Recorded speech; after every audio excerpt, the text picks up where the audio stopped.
한명한 선생님께서 근대감각과 괴물 주인공들에서 발표를 해주시겠습니다. 이 30분 정도 발표해 주시면 피곤하실 것 같아서 좀 어떨까 싶네요. 이거 하고 슬슬 지칠 시간인데 그 한명환입니다. 작년에 학교에 있다가 아마 지금은 뭐 시하거나 경기장과 조금 일이 좋아지고 평론하고 연천 가서 살고 있어요. 좀 왔다 갔다 하고. 근데 오늘 보니까 여기 이스라엘 그 아프가니스탄 공격하는 거 지금 뭐 데모하고 굉장하네요. 이 와중에 이렇게 또 귀한 시간을 내주셨으니까 저도 또 그 나름대로 뭔가 얻어갈 수 있도록 말씀을 요약 전달하도록 하겠습니다. 오늘 주제는 분명히 그 친일 김동인 그 문학상에 대한 그 친일성에 대한 논쟁 많습니다. 논쟁점이 그렇습니다. 그런데 이렇게 보니까 대체로 보니까 국어국문학을 전공하신 선생님 별로 안 계신 것 같아요. 발표자 중에. 그래서 저는 또 이제 그동안 국어국문학의 관점에서 오랫동안 그 논문도 써왔고 있기 때문에 김동인이라는 그 작품에 대한 그 전체적인 검증이나 이런 것이 거의 안 됐었구나. 깜짝 놀랐어요. 제가 동인에 대해서 잘 아는 줄 알았거든요. 그랬더니 석 달 동안 이거 한 두세 달 시간 받고 혼났는데요. 김동인의 되게 의외로 아까 누가 급수 얘기했는데 이게 급수가 아니라 좀 이상하다는 생각을 좀 했어요. 왜 그랬을까? 연구가 60년대부터 됐거든요. 70년, 80년대 절정이었지만 김현식 교수 같은 자료집도 내고 2000년대에 다시 복간을 했죠. 왜 그랬을까를 생각하게 하는 묘한 그 생각을 합니다. 연구자로서의 책임을 많이 느꼈습니다. 읽어가면서 스킵핑을 해 가도록 하겠습니다. 김동인 연구는 거의 2000년대까지 거의 긍정적이었다고 봐야 돼요. 근대문학사에 아까 누가 말한 어른. 근데 2010년대부터 약간 변화가 일어나고 있어요. 근데 제가 찾아보니까 1978년에 김무종 교수님께서 쓰신 한국 현대 소설사에 상당히 예리하게 지적하고 있었습니다. 김동인의 선구적인 공헌은 출판비 출자의 제1공헌 공로자로서 의미를 갖는다. 그가 일으킨 것은 그 동인지 창조 최초죠. 1919년 2월. 그걸 통해서 춘원의 계몽적 소설에 반대하고 문학의 독자적 존재 의미를 작품으로 실현해 보려고 한 것이다. 딱 이거예요. 네. 그러니까 돈이 많으니까 출판비 제일 공로자였다는 거예요. 그래서 이는 그 김동인이 했다고 주장하는 최초의 근대 선각자적 그런 문체 시도라든가 신미성이라든지 탄미, 자연주의, 근대문학 성과에 대해서 다시 생각해 볼까 합니다. 혹자는 김동인이 당대 유행하던 어떤 기독교의 명문 가족이었죠. 네. 그리고 계몽, 당시 기독교적인 평양, 황순원, 평양 뭐 많아요. 아시다시피 김희석 1914년생, 황순원 1926년생, 손창섭도 평양이죠. 근데 그 김희석, 황순원 다 부잣집 아들이고 마찬가지인데 김동인도 그런 배경으로 그 당대의 어떤 예술 기반을 가지고 있었다고 봐야겠죠. 근데 그랬기 때문에 그 당시에 그런 논쟁을 피해서 개성과 새로움 이걸 강력하게 내세운 이 점을 의미 있게 높이 평가합니다. 그 배차 제가 각주에 달았지만 이렇게 쓴 논문도 여전히 나오고 있어요. 그리고 그 기법을 인식하고 이것을 창작에 연기시킨 것을 대단하다고 합니다. 이건 서울대 교수도 그래요. 권영민 같은데 이것은 그냥 립 서비스였어요. 립 서비스. 사실 연계시켰다는 증거가 없어요. 창작에. 소설 기법을. 다 실패하고 있더라고요. 보니까. 그래서 이러한 것들이 최근 학계에서 이러한 근대적 성과나 평가에 대해서 회의적이고 비판적인 이제 논문들이 많이 늘어나는데 박재익 교수의 문학이라는 소꿉놀이 초기부터 이제 다시 살펴보는 거죠. 창조에 발표했던 평론의식. 그러니까 우리가 일반적으로 생각할 때 김동인 하면 함부로 100% 비하할 수 없는 게 소설만 있는 게 아니거든요. 엄청나게 많은 평이 있어요. 그리고 논문도 있고. 그러니까 뭐 비평과 창작을 동시에 한다라는 그런 것들이 이제 굉장히 함부로 할 수 없게 우리에게 뭔가 있지 않나 이 생각을 하게 만드는 겁니다. 그래서 자기가 사실 이 사람의 나이가 그때 당시 20대 초반까지도 뭐가 뭔지 모르는 상황이었어요. 네가 뭔지. 그 학교도 일본에서만 다녀가지고 한 번도 주체적인 생각을 해본 적이 없는 거예요. 그러니까 창조를 낸 이유는 자신의 그런 부족함을 창조를 통해서 독자들과 함께 방법론을 찾아보려고 했던 거죠. 근데 그러한 자기중심적 프레임이 계속 반복되면서 담론의 순환을 겪게 되는데요. 이러한 것은 이제 왜 그렇게 됐는가? 김동인 씨는 그 자유로운 편이었죠. 부유하고 그러다 보니까 후지시마 선생님을 문화생으로 들어갔죠. 네, 고로다 세키라는 그 사람은 대단한 사람이에요. 일본의 레지용 도네를 훈장까지 받은. 그런데 거기서 이제 후기 인상파를 한 사람인데 일본에다 학교를 세웠어요. 미술 서양학과. 근데 그 바울 밑에 제자가 후지시마예요. 후지시마는 차라리 그 인상문주의 미술을 했더라면 나았을 텐데 아주 전형적인 일본 사람이었어요. 도화 수업에 초등학교 시골 선생 출신이고 스승에게 이제 제일 수석이 돼가지고 교수가 됐는데 1918년 9월에 김동인이 이제 그 학교를 들어가서 문화생이 되는 겁니다. 후지시마에. 후지시마가 갖고 있는 미의 인식이라는 것은 대단히 어린 김동인에게 충격적으로 다가왔던 것 같아요. 그래서 김동인이 생각하는 근대미라는 것은 단지 언어에 국한된 게 아니었습니다. 제가 한 말이 아니고 연구자들이 하는 거예요. 미학적으로 접근하는, 그러니까 우리가 생각하는 그 어떤 소설 속에 김동인을 생각하고 그 이론적 토대가 있다고 하면 전혀 맞지가 않아요. 그런 것들이. 근데 이 사람이 뭐 때문에 이렇게 큰 소리치고 뭐 춘원 연구도 하고 근대 문예 소설을 내고 이렇게 비평과 상을 끊임없이 했을까? 이런 의문이 생기는 겁니다. 그 사람의 이제 김동인 선생이 보면은 자기 스스로 모순을 많이 일으키는데 오늘 이렇게 상당히 길어요. 그래서 제가 읽어보시라고 스키핑하면서 읽어왔습니다. 자체적인 성격적 어떤 독특한 일반적으로 알려지기로는 약간 기인이었다 이런 말을 알려졌는데요. 근데 워낙 부잣집에 김동원 씨의 배다른 동생이었죠. 근데 해방 공간에서 장원 하신 분은 평양이 최고 갑부였고 거기서 보잘것 없이 둘째 아들도 자랐기 때문에 19살이니까 그 유산을 물려받아요. 근데 그 19살에 이제 결혼도 하고, 근데 김혜인이라는 동갑생이 하는데 자존감이 상당히 센 여자였어요. 근데 일본에서 하고 있는 관계 수로 공사에 엄청난 투자를 해서 망합니다. 그리고 영화 쪽에 투자도 있다 망합니다. 그게 너무 빨리 이게 잘 모르면서 그 투자 중에 제일 남는 건 뭐예요? 창조에 투자하는 창조. 그러니까 이혼을 당해요. 창피하게 20대. 근데 이혼을 당한 사유를 보면 꼭 돈이 없어서라는 것도 있지만 여자 편력이 엄청났어요. 스스로 엄청 써요. 아까 전집 얘기하셨는데 전집에 탔어요. 자랑삼아.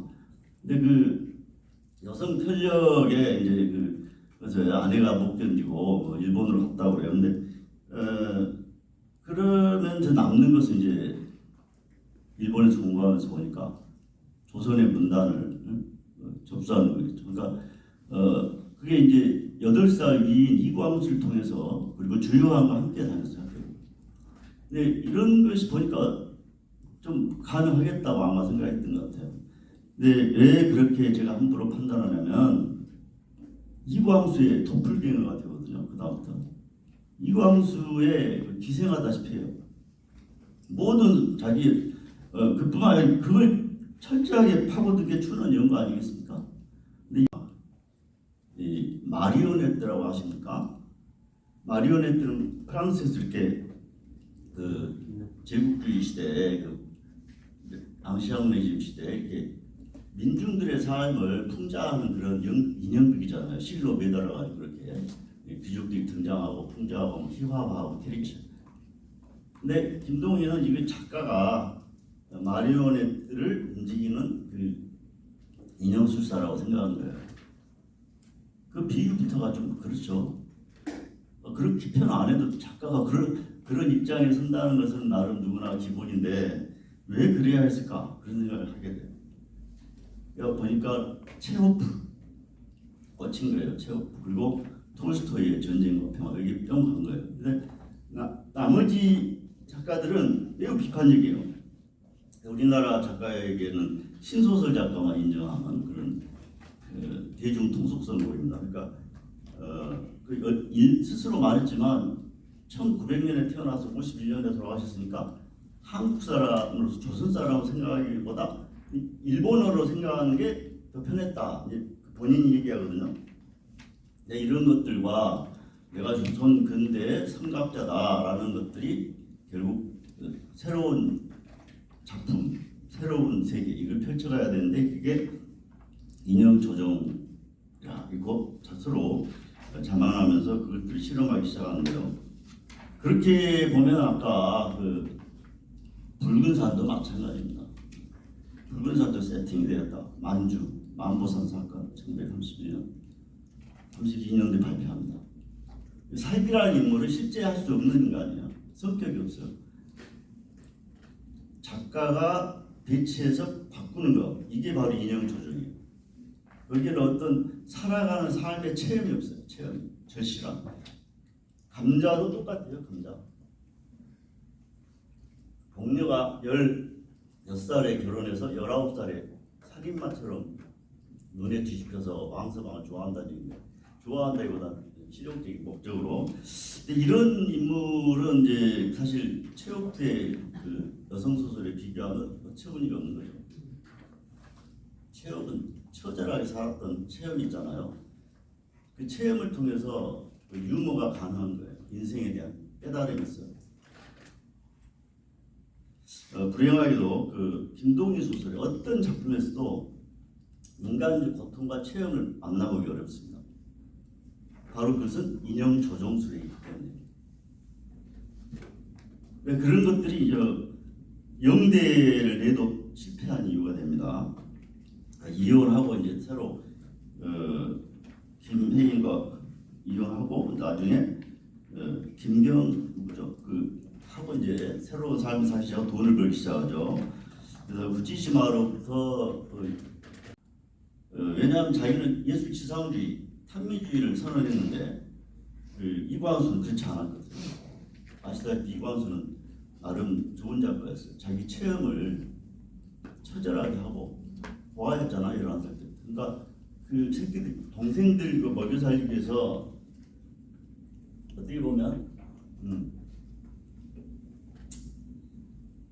이 말대로 그 바울이자 베드로 뭐 이렇게 풍자하고 있는데 근대미학에 이광수는 하나의 그 거울이었습니다. 락강이라는 심리학자는 이것을 엄마 안에 갇혔을 때를 상상계라고 아버지의 법을 받아들이게 된 것을 상징계라고 합니다. 그리고 거기서 벗어나서 비로소 진실한 이데아의 세계, 세상을 바라보는 단계, 이걸 실제계라고 하는데요. 이 김동희는 아까도 말씀드렸듯이 부잣집 아들로서 사업에 실패하면서 자기 자신에 갇히게 됩니다.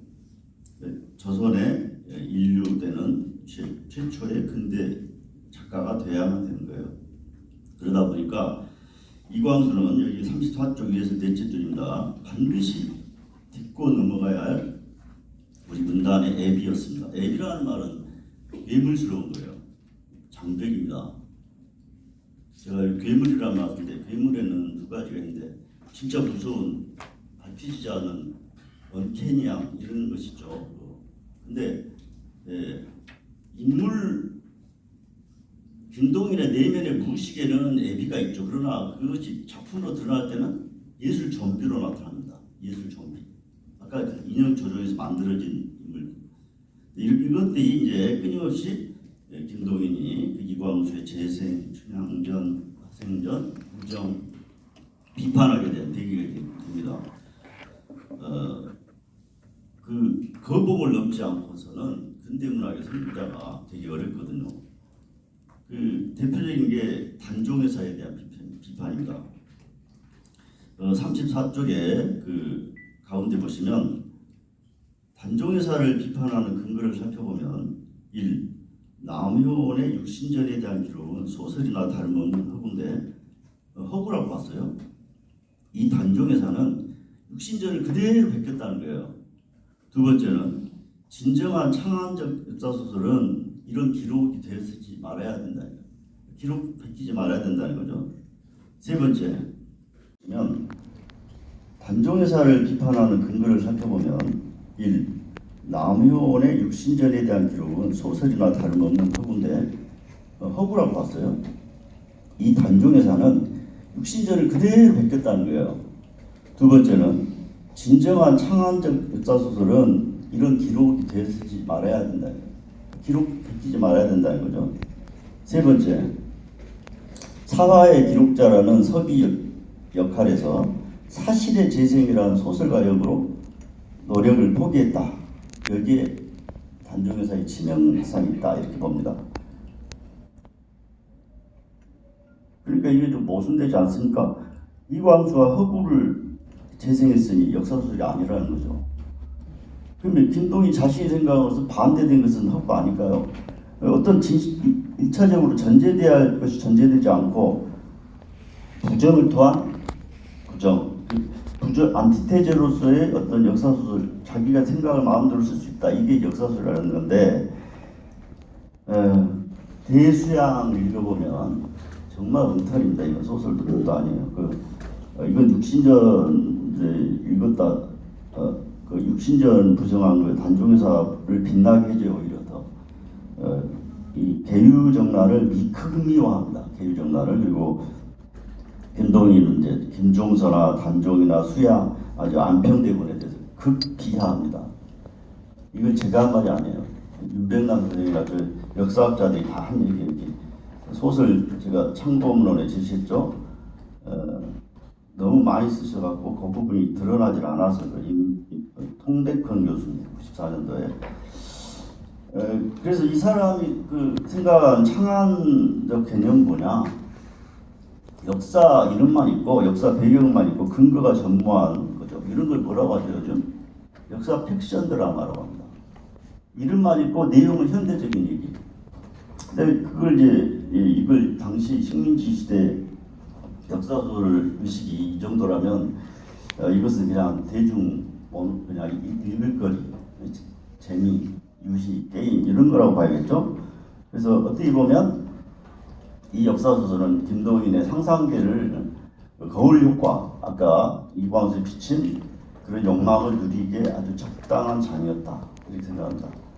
대중 유희 동물로서 돈도 벌고 자기도 하고 싶은 대로 마음대로 하고 이런 것이 바로 젊은 그들 하룻밤만 썼다고 하는 운영궁의 치졸한 정치소설입니다. 그리고 대수양 이런 것들이 하나의 그 연재 매체를 통해 근대의 강박적 욕망을 놀이로서 투사하고 있는 거죠.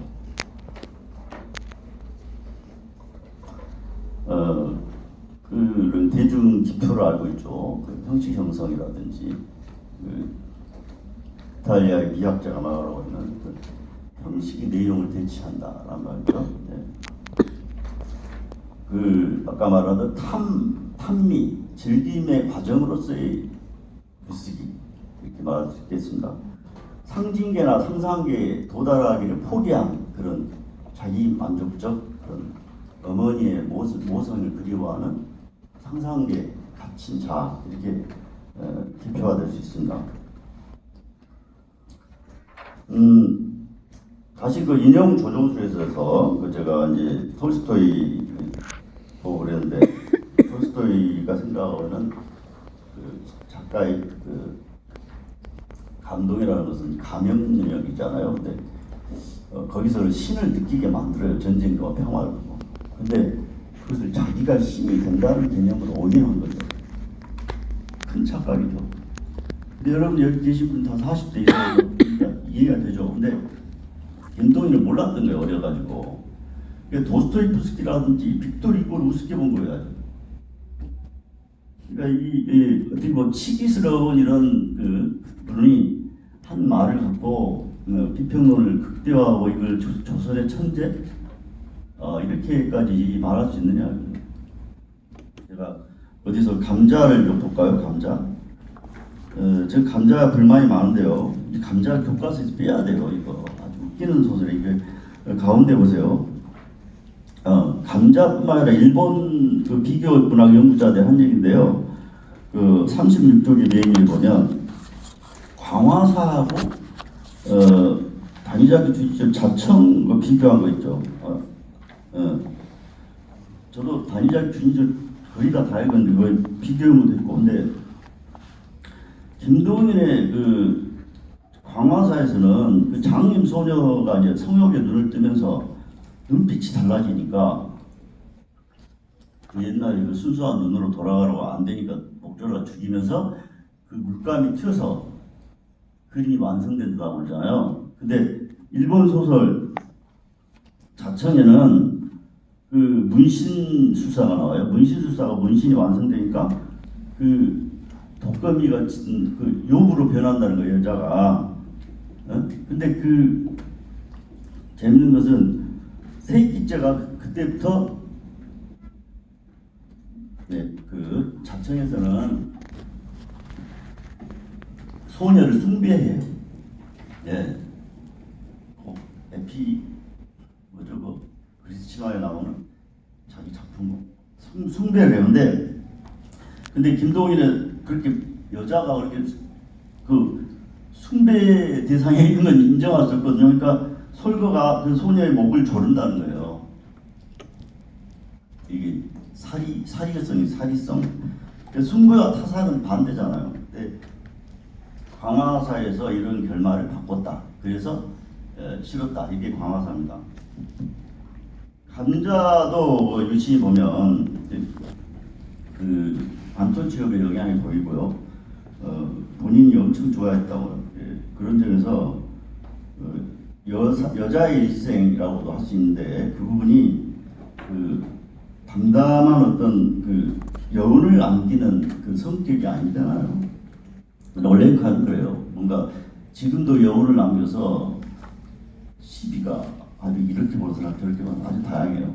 근데 복면은 그렇지 않아요. 복면은 15살에 80원에 팔려서 칠성문 밖에 거지촌으로 몰립니다. 5년 만에 그 새색시에 대한 시샘으로 왕서방 죽이려다가 자기가 오히려 죽죠. 그리고 사인이 덮이고 그 결국 순결한 처녀에서 타락하고 죽음에 이르는 그 과정의 모티프. 근데 이런 것들이 그 체업에서 늘 죽음으로 끝나는 거와 비슷해요. 그 망부, 반복되고 남편들의 죽음, 재혼, 반복, 여성의 죽음 이렇게. 그러나 우리는 똑같은 죽음을 보더라도 감자에서 보는 어떤 그 절망, 다친 그런 구조로와 다르다고 보죠. 올레카는 뭔가 우리가 아른하게 여운을 남깁니다. 삶에 대해서 수동적이고 노예적이고 복종적인 인간의 한 아름다운 모습이 또 새롭게 새겨져요. 복녀의 그 덜떠름한 부분은 언어의 부족도 있어요. 대부분 설명으로 되고 대화가 없잖아요. 그래서 제가 그 소설가 김승욱 씨가 각색한 대본도 읽어보고 변장호 감독이 보니까 훨씬 나아요. 그게 남편 성격이 확실히 드러납니다. 뭐 허장강이라든지 그 분 돌아가신 누구예요? 너무너무 잘해요. 근데 그러니까 감자는 어떤 그 대본의 씨앗은 됐지만 성격화가 매우 부실한 그리고 여성을 혐오하는 듯한 이런 결론에 이르렀다. 이것은 매우 잘못된 우리가 생각을 하게 만들어요. 그 작품에 그건 자연주의가 아니에요. 진짜 자연주의는 제가 옆에 썼지만 귀족들의 그 타락상, 그 프랑스 사회의 그 상류층을 풍자하는 것에 있지. 감자에서 그렇게 해서 거의 없어요. 작가의 신적 위치만 확인할 수 있죠. 사람이 죽었는데 왜 거기 삥 둘러앉아서 돈을 주고받아요? 그러니까 그게 이제 최역부적인 연극적 효과를 내려고 한 것 같아요. 근데 연극하고 소설이 같은가요? 네, 종합적으로 볼 때 이 하나의 실험작이었다 그렇게 생각이 듭니다. 감자의 미완적 특징은 우리나라 그 나도양 뽕과 비교해보다 알아요. 그 나도양의 뽕은 그 아무나 이렇게 막 그렇게 허용하지 않아요. 안혁집은 매력적인 여성이거든요. 근데 그 끝까지 그 자기를 간절히 바라는 삼도의 요구를 거절하잖아요. 여자에게는 그런 게 있어요. 원래 있는 것이 정답이에요. 근데 이 생명 없는 복녀는 돈만 되면 아무거나 다 해요. 이게 인간입니까? 기계지. 이걸 로봇이라고 봐요. 인형 조종 이게. 그래서 어떤 여성을 도구로 한 그런 것은 차라리 당시 있었던 최서희 같은 아까 그 붉은 사회에서 실패했지만 최서희 같은 그 치열한 남자의 어떤 체험을 소재로 하는 것이 왜 불가능했을까? 김동인 스스로가 굉장히 쌓여있는 사람, 자기 얘기를 안 해요. 네. 에세이적으로 자기를 자랑하고 싶을 때만 하지 소설적으로 표현한 적이 없어. 아까 언제나 신의 위치에 있어야 되니까 그러니까 자기는 항상 내려다보고 그래야 하기 때문에 뭔가를 만들어야겠다라는 생각에 이것이 하나의 근대 강박입니다. 근대가 뭔지 몰라요. 근데 요새는 이제 책들이 좋은 게 많이 나와가지고 근데 제가 이제 참고한 건 이제 그 미국의 그 하버드대 교수도 했던 그 듀크 대학의 지금 프레드릭 제임슨의 단일한 근대성 이걸 보면 식민지 제국주의 시대의 근대성에 대한 것이 얼마나 잘못됐는가 가이드 가르쳐줘요. 그래서 그 지식인이라면 적어도 그 당시에 왜 내가 이런 글을 써야 되고 그런 게 그 자각이 있어야 진정한 근대에 눈을 뜰 텐데 후지시마로부터 받은 어떤 뭔가 새로워야 된다. 이거 아주 단순합니다. 근데 뒤에 좀 나오지만 본인도 막 그런 강박을 어떻게 할 수 없는지 제가 바쁘니까 나는 온갖 것을 미의 아래에 잡아 넣으려고 하였다. 나의 욕구는 모두 다 미다. 미는 미다. 미의 반대급도 미다. 이게 말입니까? 뭡니까 이거? 이러한 악마적 사상이 운동기 시작했다. 이게 김동인이 그 평론집에서 밝히고 있는 자기의 미의식입니다. 자, 이런저런 얘기를 했는데 그 내용들 보면 재밌는 내용이 많아요. 그 수양대군과 이항 이런 건데 그 공민왕은 누구냐? 아까 역사 백제 얘기했지만 변론도 썼어요. 근데 그 백제에 관심이 많았는데 특히 이제 제가 수양을 통한 극파시즘 이런 사고 대수양 특히 정치적 괴물로서의 운영공의 봉 실제 이양하고 아무 상관이 없는 그 권력 정치에 도취된 그런 인물이 백성과 솔과에 겹쳐집니다. 권력 정치 자체가 중요한 거예요. 김동연에게는. 그리고 처음부터 민중에 대해서는 부정합니다. 이런 내용들이 여기에서 자주 나와요. 그리고 한국 조선의 역사를 부정하는 내용도 자주 나옵니다. 좀 시간이 많이 흘렀죠. 요약을 해야 할 것 같습니다. 43쪽에 보시면 두 번째 단락에 김동인은 우아함이 숭고미로 창조해내기 어려운 일제 강점기 상황에서 자신의 실험을 통해 괴기 인물들을 제시하면서 그것을 근대적인 풍자 미학으로 이끌어가지 못했습니다. 1920년대 초에 미술계에는 초현실주의 바람이 불었습니다. 대단합니다. 오토모톤의 인간 2차 대전 후에 그 비참상이 막 동해로 막 그림으로 마구 나타나기 시작해요. 러시아에서. 그 중에서 인정받은 다다이즘, 뭐 입체파 이런 거죠. 근데 그와 동시에 있었던 걸로 본다면은 당시의 상황은 우아할 수가 없어요. 미술로부터 영향받은 이 자체를 즐김만을 시도했던 것 같아요. 후지시마 영향이 있었던 것 같아요. 아름다워. 후지시마의 그림 찾아볼 수 있어요. 김동인의 인형 조정에 대한 인물들, 백경수나 솔거 등은 그로테스크한 분위기를 끌어내면서 역사 소설에서 흥선 대원군이나 수양대군과 같은 역사 실제 인물로 대체됩니다. 그리고 그 실체는 능력주의, 계략, 힘 이것이 정당화되는 정치소설 방향으로 흘러가고 있었습니다. 그의 미숙한 시도는 대몽과 리얼리즘을 거부한 근대문학의 강박에 따른 것으로 보이고 그 목소리뿐 또 다른 자신만의 미의 계몽을 이루지 못했다는 거예요. 이는 처음부터 어느 정도 예견된 일이었다고 봅니다. 김동인은 얼마 안 남았을 수 있겠습니다. 예술 지상주의는 탐미행이었으며 그가 만들어낸 주인공들은 김동인 스스로 강박적으로 추구한 미 자체만을 위해 기능적으로 탄생한 예술 괴물이었을 뿐이었다. 이는 1930년대 일본 작가들의 자살, 극우 전체주의 분위기 상황 등을 고려해보면 당시에 무솔리니가 인기를 끌었던 파시즘 분위기와도 무관하지 않았던 것 같아요. 1920년대 화단은 다다이즘 입체파 초현실주의 실험이 진행되고 있었고 김동인은 단미는 파시즘 분위기를 수용하는 쪽으로 향하고 있었던 것이다.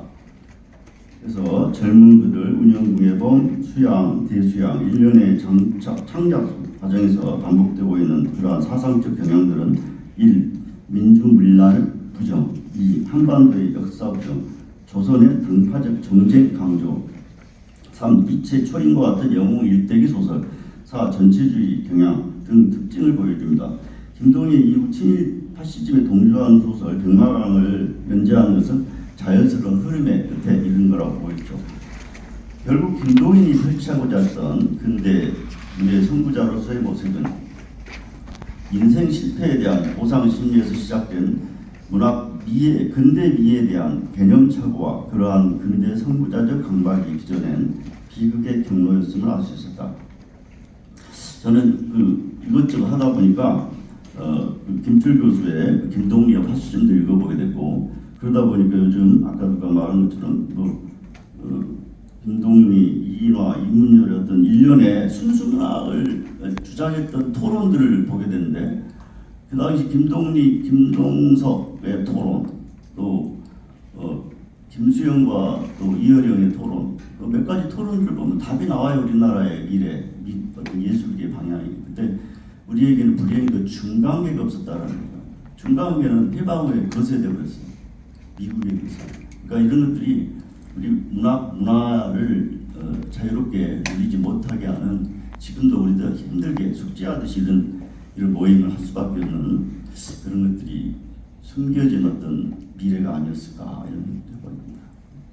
오랜 시간 동안 감사합니다. 한명원 교수님 발표 잘 들었습니다. 한명원 교수님께서는 김동인 문학의 친일성이 어떻게 나왔는지를 알아보기 위해서 김동인 문학의 어떤 전체적인 특징들을 잘 잡아내신 것 같습니다. 자, 그럼 지정 토론 하시는 이화여자대학교 안상원 교수님께서 지정 토론 하시겠습니다.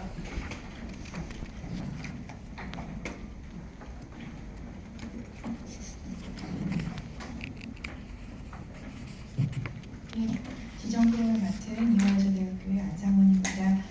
한명원 교수님의 발표문을 읽으며 김동인을 둘러싼 그 자신을 구축한 아우라를 해체하는 과정을 잘 살펴볼 수 있었습니다.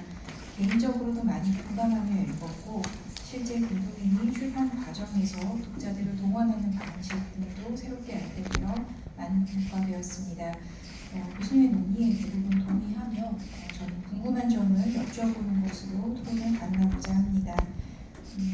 교수님께서는 발표문에서 김동인이 근대소설 작가로서 자신의 문학사에 위치짓게 하기 위해서 이학적 창작법을 선보인 연구자이자 합리적 문체의 연구자로 재현한 것을 포착하셨습니다. 그러나 실제 그의 내적인 욕망은 개인적인 실패나 그리고 콤플렉스를 극복하는 데 있었다는 것을 강조하셨습니다. 아울러 인용 조종술의 한계, 문체론의 한계 같은 것들을 위에서 언급한 콤플렉스와 연결하여 그의 문체와 인문 조망이 창작법으로서의 완성도도 낮은 상상계적인 욕망 충족에 가까웠다는 것을 짚어주시면서 김동인이 내세운 그 창작자로서의 위치에도 문제를 제기하셨습니다. 지역적인 질문입니다만 발표문 2장에서 언급하신 내용에서 궁금한 점이 생겼습니다. 교수님께서는 감자 등의 작품을 중심으로 환경 결정문과 인형 조종술이 어설프게 결합한 것을 지적하셨는데요. 특히 여성 인물을 주조하는 방식에서 그 부분을 언급하고 계십니다. 발제문 옮긴 내용은 제가 읽지 않겠습니다. 교수님 논의에 따른다면 인물의 평면성, 곧 작가의 어설픈 의도대로 그려지는 인물의 한계라면 감자의 주인공이 남성 인물이라기보다는 주인공인 복녀의 행위와 그 복녀를 둘러싼 사회의 변화가 더 묘사되는 것이 필요하지 않을까 하는 궁금증이 생겨서요. 이 부분에 대한 교수님의 설명을 좀 더 듣고 싶습니다. 또한 이 조선의 역사를 부정하고 상상계적인 욕망을 투사함으로써 역사적으로 권력을 탐하는 전체주의적인 모습을 김동인이 보여주었다는 지적이 굉장히 저는 재미있었고, 특히 그의 역사소설 속 인물들이 안티테제로서의 광기 어린 괴물이자 좀비라는 해석이 굉장히 흥미로웠는데요. 최근에 역사소설 범위를 또 확장해서 대중소설의 대체 역사소설에서도 이러한 이와 굉장히 유사한 일들을 살펴볼 수가 있었습니다. 그래서 작가의 주제의식을 부재할 때 생기는 그 인물의 괴물화를 참조할 때 굉장히 잘 참고할 수 있는 논의가 아닐까 하는 생각을 하였습니다. 교수님께서는 이런 역사 인물들의 유형화의 실패가 김동인이 이광수를 강하게 의식한 데서 나온 결과가 아닐까 말씀하셨습니다. 이러한 진단은 그 당대의 역사소설의 지형, 곧 이광수뿐 아니라 타 작가들의 작품의 지형과 함께 검토하실 때 더 두드러지지 않을까 하는 생각이 듭니다. 물론 이제 가장 강하게 김동인 소설가가 인식한 작가가 이광수 소설가이기 때문에 더 그렇겠지만요. 교수님 추가적인 말씀을 궁금합니다. 이상입니다. 네, 감사합니다. 잘 들었습니다.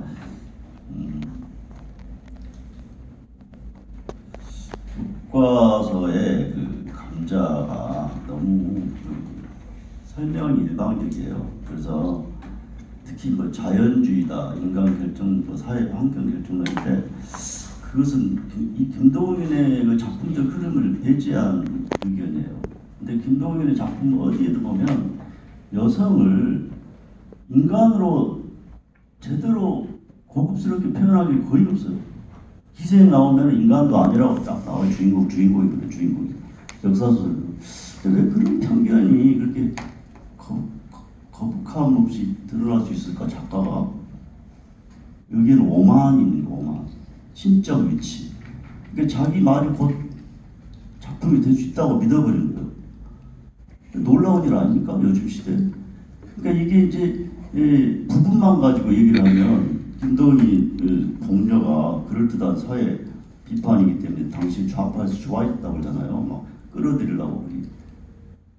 그 당시 파스큘라 연군사 4년에 있었거든요. 자기 편이 됐나 보다고 좋아했는데 김동인 비웃었다고 그러잖아요. 굉장한 자만과 자의식이 강한 작가였어요.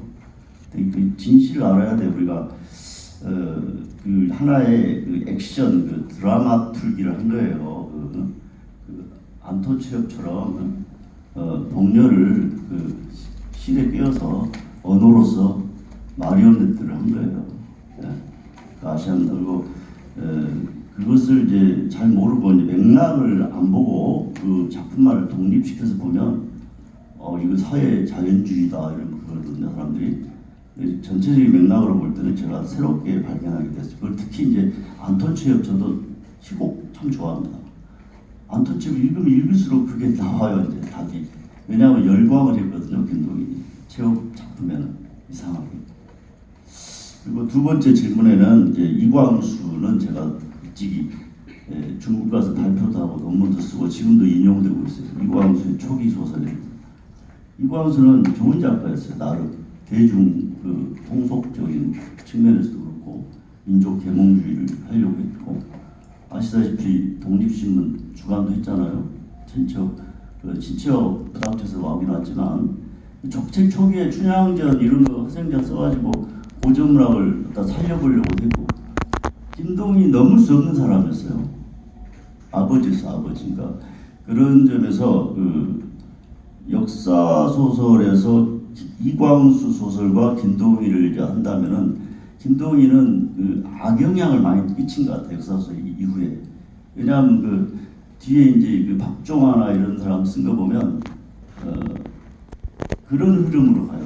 여성 비하 쪽과 그리고 이제 또 박종화의 그 무슨 그지 민비 명성황후에 대한 고의적인 차별, 악마화 이게 젊은 그들에 보면 왕비당으로 나오거든요. 왕비당 이꼴 악, 그런데 흥선대원군 태공당 이꼴 선이에요. 이걸 하룻밤 만에 즐겼다는 거 아니에요, 그 김동인이. 그러니까 그런 흐름이 이제 대립시키되 여성을 비하하는 쪽으로 대립시키면 뜬다. 이런 것들이 이제 박종화 쭉 60년대까지 이어지고 있더라고요. 제가 박종화 연구대 옛날에 발표한 적이 있습니다. 근데 또 하나 이광수 소설이 남긴 것, 이건 너무 감성적인 거예요. 감각적이 아니라 감성적인 면에서는 또 이광수의 문체를 우리가 공과 사가 있지 않는가. 좋은 면도 있지만 또 아까 말한 대로 지나치게 조선이 정적이라고 알고 자기도 계몽하려고 했잖아요. 조선 너무 감정이 부족하다, 인간이 잔인하다. 자기 동생 다 친척들한테 맡겼더니 막 비참하게 하는 거 보고 나라는 소설 있어요. 자서전이라고 읽어보세요. 정말 좋아.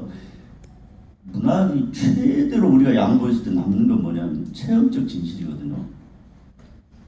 근데 김동인에게서는 그런 체험적 진정성이 하나도 안 보인다라는 것이 저는 배신감을 느낀다는 거예요.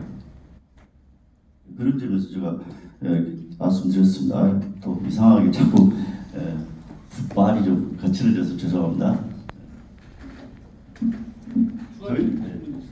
저 역시 김동인 참 좋아했거든요. 나름대로 이제 공부를 하면서 이번 기회에 김동인 뭐 어땠다고 그래요? 봤더니 이제 그렇다는 것을 제가 약간의 언어가 좀 거칠더라도 이해해 주십시오. 의자에 앉아 계신 분 중에서 뭐 질문하실 분 있으시면 질문해 주시면 되겠습니다. 네, 질문이 없으신데 여기께서 질문이라기보다는 이제 뭐 길게 많이 쓰셔서 제가 잘 정확하게 이해를 못했습니다. 그래서 감자에 대한 이야기만 잠깐 얘기를 좀 말씀을 드리겠습니다. 교수님께서 말씀하셨던 것처럼 감자가 우리 지금 교재 자연주의 작품으로 실려 있는 것은 문제가 있다. 네. 전적으로 동의하는 부분입니다. 그런데 교수님께서 이제 그 대타자 또는 약강의 이론을 가지고 교수를 해주셨는데 저는 같은 맥락에서 보자면 빠진 부분이 너무 크다. 예를 들면 이 김동인 개인의 문제이기도 하고 김동인 작품의 문제이기도 한데 물론 제가 많이 잡히지 못했습니다. 감자와 가지고 말을 보자면 감자에 등장한 인물들 가운데 예컨대 왕서방을 이제 돈과 권력의 대타자라고 전제를 하자면 이 복녀가 추구하는 이 인물을 보면 그 대타자 가지고 있는 이제 재물이라는 대타자 이상이죠. 그러니까 자기가 추구할 욕망의 이상이죠. 그 욕망의 이상에 대한 그 비판 없는 추구라는 부분은 복녀를 통해 잘 보여집니다. 근데 문제는 이 비판 없는 욕망이 사실 그 왕서방이라는 주체를 향해 가는 게 아니라 돈이라고 하는 대상을 통해 그 물질화되는 걸 통해 가죠. 그런데 그 물질화된 욕망은 사실 그 다음에 자신이 물질화된 욕망을 가지고 있는 타자인 왕서방의 입봉을 받았던 복녀가 경쟁자가 나타나잖아요. 그 젊은 여인이 나타나서 그 옮아가면서 사실은 그 옮아온 여인, 자신의 경쟁자, 그 돈을 두고 벌어진 경쟁자에 대한 시기심으로 그 여인을 죽이려고 하다가 이제 이 왕서방에 의해서 오히려 죽음을 당하죠. 이야기는 이제 이렇게 돼 있고, 그리고 마지막에 말씀하신 것처럼 죽은 복녀의 죽음을 무마하기 위해서 왕서방은 다시 돈으로 남편을 무마합니다. 이 과정이 저는 한번 이렇게 생각해 볼 수 있다고. 이 교재에 우리 교재에 실려서 안 되는 이유가, 지금 우리가 이 작품을 다른 이유로 봐야 되는 이유 중에 하나가 이 김도인이 가지고 있는 권력 지향성과 연관이 있다고 봅니다. 그러니까 예를 들면 당시에 왕서방을 일본이라고 제국주의라는 걸로 대체를 하고, 제국주의가 주는 권력이라는 것을 일종의 복녀가 탐하는 그 돈이라는 것으로 치환을 하고, 복녀의 그 돈에 대한 욕망이 사실은 일체 강점기에 친일했던 그 주체들의 욕망이라는 걸 볼 때 사실 이 그림이 좀 비슷하게 맞다고 저는 생각을 하거든요. 그리고 거기서 복녀와 또다 그 여인 간의 갈등은 사실은 일제 강점기라고 하는 그 주체인 일본인들에 대한 이 저항이라 반항이 아니라 바로 같은 입장에 있는 주체에 대한 싸움이거든요. 소위 이제 말하자면 이의제기죠. 그 일본 쪽에. 그런데 여기에 뭐가 있냐면 이들은 파멸을 하는데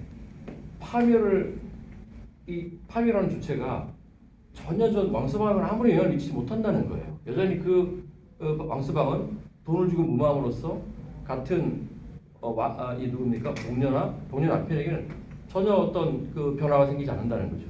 소두스의 이야기를 당대의 식민 우리 상황으로 보자면 친일 부역자라고 하는 것은 사실 이 경리자가 나타나기 전까지는 그가 주는 돈으로 복녀가 행복했던 것처럼 그렇게 살 수 있는 거죠. 근데 경쟁자가 나타나면서 이 사항은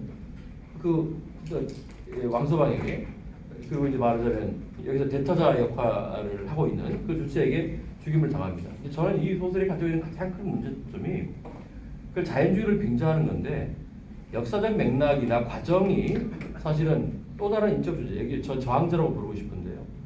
이 복녀가 타락하고 마지막에 죽음을 겪게 되는 과정 속에 있는 소위 저항에 대한 그 주체라든가 저항의 개념이 아예 존재하지 않는다는 거죠. 그리고 이것이 여성인물, 복녀라는 여성인물에 대해서 또 여러 번 말씀하셨는데 그 부분도 복녀도 그렇고 왕서방의 다시 돌아온 애첩도 그렇고 그런 어떤 비하적인 태도가 공이 세 가지가 다 담겨 있다고 저는 보는 거죠. 그러니까 왕서방으로 대표되는 일제 제국주의와 함께 묶일 수 있는, 또는 아버지의 권력으로 대표될 수 있는 대타자에 대한 그냥 무조건적 복종, 그리고 그 복종에 의한 이익, 봉주가 잠깐 누렸던, 그리고 그 복종을 두고 벌어지는 동족 간의 그 젊은 여인과의 투쟁, 결국 이제 이의제기라고 하는, 그리고 그것 때문에 결국은 제국주의라고 하는 형태 일제는 왕서방은 그대로 있고 결국 밑에 있는 복녀만이 죽음을 당하게 된다는 이런 이야기 전개가 자연주의라는 이름 속에 사실은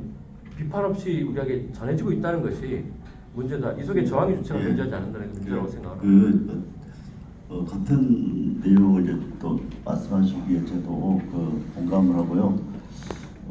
아까 말대로 같은 자본이라 하더라도 지금 생각하는 우리의 자본과 일제 강점기 자본은 다르거든요. 근데 그런 것들을 무의식 중에 학생들로 하여금 깊이 받아들이게 만드는 어떤 그런 것도 있지 않을까 싶어요. 사실은 왕서방이 중국인이잖아요. 근데 아까 먼저 중국하고 일본은 계속 전쟁하고 나중에 싸웠잖아요. 31년도 만보산 사건 터뜨리는데 그런 흐름을 의도적으로 중국인과 조선이 싸우게 만드는 전략인데 거기에 말려드는데 김동인이 역할을 했지 않았나 이런 생각이 들고요. 아까 제일 중요한 것은 그 여성이 하나의 생명체잖아요. 근데 그 복녀에게서는 그 생명체의 움직임이 거의 보이지 않는다는 거예요. 놀라운 거 아니에요, 문학에서? 도대체 그렇게 될 수 있는 거예요, 사람이? 어째서 왕서방을 죽이려고 가는지 이해가 안 된다는 거 여러분 이해되세요? 그 세대가 이제 맨날 반복해서 교습과에서 선생님이 주장하니까 왜 없어 우리는 답을 썼잖아요. 옛날에 선생님이 좋다고 좋은 것이고 뭐 이렇게. 근데 이게 매우 말이 안 되는 것이라고 봅니다. 좋은 말씀 감사합니다. 그리고 또 어지간하면 일찍 끝나서 한 말씀 더 드리겠습니다. 그 체험에 대해 말씀하신 저는 이제 잘은 이해를 못하지만 사실 이제 소설가를 인형극의 주체로 본 사람 체육도 있지만 소설가 중에 이제 지금 저희 영문학의 용어로 짧은 지식으로 말해보자 윌리엄 세커리 화영의 시장에서 바로 그 입장을 취하고 있거든요. 세커리 화영의 시장에서 바로 전체 작품을 이렇게 보거든요. 자기는 이 연극의 주인이다. 그래서 거기에는 인물들에 대해 감정이 들어가 있지 않다고 얘기를 해요. 대단히 위대한 작품이지만 거기 있는 인물들이 말 그대로 자기는 그 인물들에 투사하는 것이 아니라 위에서 조정하고 작품이 끝나고 나면 막이 내렸다고 이야기를 하거든요. 근데 체협은 좀 다르다고 생각합니다. 체협은 인형극이라고 했지만 체협은 사실 등장인물들에 뭘 부여하냐면 감정을 부여하죠. 예컨대 벚꽃동산에서 보면 거기 나오는 로파인이나 피르스 같은 인물은 전형적으로 그 당시에 그 하인 계급이나 또는 신흥 계급이라고 얘기할 수 없는 휴머니티가 있거든요. 그러니까 그 휴머니티가 있다는 사실은 사실 이 제가 보기에는 김동인이 체협을 이해하고 막 받아들인다고 말은 했지만 제가 보기엔 몰이해하거나 반이했다는 거죠. 그래서 사실은 체협이 보였던 그 인형극이라고 말씀하신 그 부분에서 체협은 사실은 체협의 그 극에서의 인물들이 대단히 감정적인 이벤트를 가지고 움직이거든요. 그래서 마지막에 벚꽃동산 마지막은 주인공으로 끝나는 게 아니라 필스는 하인으로 끝나거든요. 하인의 죽음으로. 그러니까 한 시대의 몰락이 그 필스를 통해서 보여지는 것은 체협이 단순히 조종자로서만 본 게 아니라 내가 발딛고 있는 사회의 한 주체로서 자기가 그걸 보기 때문에 그랬다고 저는 이해하고 그런 면에서 김동인은 체협을 이해를 잘 못했다. 아니면 반이해했다. 라고 저는 좀 말씀드립니다. 좋은 말씀 감사합니다. 한것 같네요. 예, 저도 국문학 연구자고 소설 전공이기 때문에 질문할 것은 있지만 토론이 많이 또 진행되기 때문에요. 이것으로 마치고 그다음에 15분 쉬었다가 명문재 교수님이 진행하는 종합 토론을 하도록 하겠습니다. 수고하셨습니다.